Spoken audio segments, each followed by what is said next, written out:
जय श्री राम मित्रों। हस्तरेखा विज्ञान सामान्य परिचय का हमारा जो 58वां अध्याय है, इस 58वें अध्याय के अंतर्गत भी हम शुक्र पर्वत और मंगल पर्वत के बारे में हम चर्चा करेंगे।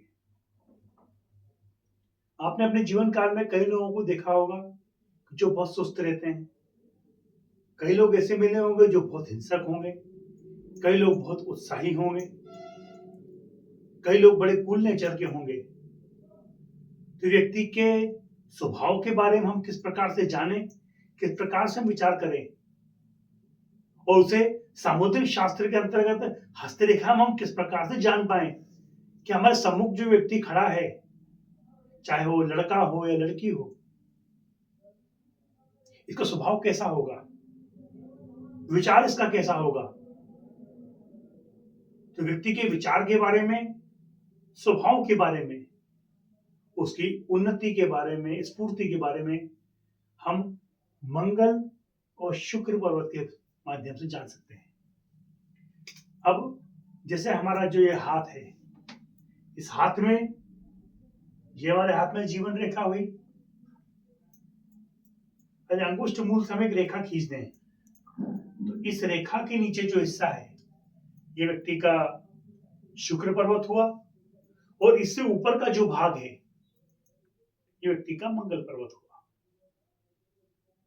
कोई भी व्यक्ति अपना हाथ इस प्रकार से करके देखे, यदि ये हिस्सा दबा हुआ है, निम्न मंगल क्षेत्र यदि दबा हुआ है, तो ऐसा व्यक्ति डरपोक होगा, निरुत्साही होगा। कई लोगों को हमने देखा होगा कि जिनको हम कहते हैं कि भाई 2 बजे आना, और वो आते हैं 3 बजे तक, 5 बजे तक, 6 बजे तक। आप उनका इंतजार करते रहते हैं, पता चला वो घर पे सोए हुए हैं। इस प्रकार के जो भी जातक होंगे, उनका ये पर्वत बिल्कुल ही दबा हुआ होगा, स्फूर्ति शून्य होगी। अब ये पर्वत दबा हुआ है और साथ में कोई क्रॉस बन जाए, मंगल पर्वत दबा हुआ हो, ऊपर से इस पे क्रॉस बन जाए, तो ऐसा व्यक्ति बहुत झगड़ालू होता है।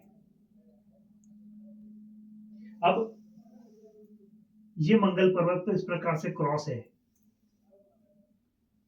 व्यक्ति झगड़ालू होगा, हिंसक होगा, किसी के द्वारा किया गया जरा सा भी मजाक या विनोद वो स्वीकार नहीं कर पाएगा, तत्क्षण लड़ने के लिए आतुर हो जाएगा और बार बार अपमानित भी होगा। क्योंकि मंगल पर्वत डाउन होने की वजह से, दबा हुआ होने की वजह से व्यक्ति के अंदर वाणी पर जो कंट्रोल है, मन के जो विचार हैं, उन पर जो कंट्रोल है, वो व्यक्ति का समाप्त हो जाता है। कुल मिलाकर के इस प्रकार का जातक दूसरों की दी गई राय के अनुसार ही काम करता है।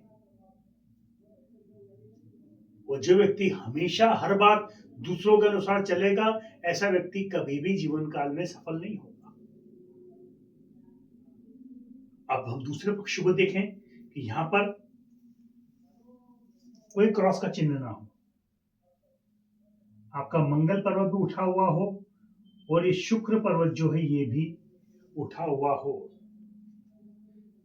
इस प्रकार से दोनों उठे हुए हो, मंगल शुक्र का योग हो, तो मंगल शुक्र की युति जो होती है, ये आकर्षण योग बनाती है।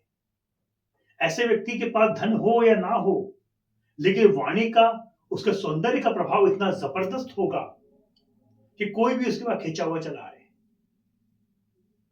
जिनका शुक्र और मंगल दोनों उचित अवस्था में होते हैं, ऐसे लोग गान विद्या में, गायकी में बड़े प्रवीण होते हैं। स्वर बहुत अच्छा होता है ऐसे लोगों का, बात करने का तरीका, अपने आप को प्रेजेंटेट करने का तरीका जबरदस्त होता है और उसका परिणाम भी उनको उनके जीवन काल में दिखाई देता है।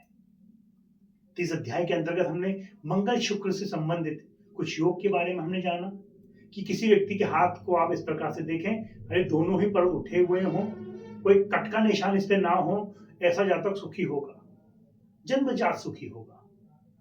जिस कार्य की इच्छा करेगा वो कार्य उसके जीवन काल में संपूर्ण होगा या पूर्णता को प्राप्त करेगा। इस अध्याय में इतना ही। आने वाले अध्याय के अंतर्गत हम अन्य योगों के बारे में लेकर के आपके सामने प्रस्तुत होंगे। तब तक के लिए भैया जय श्री राम।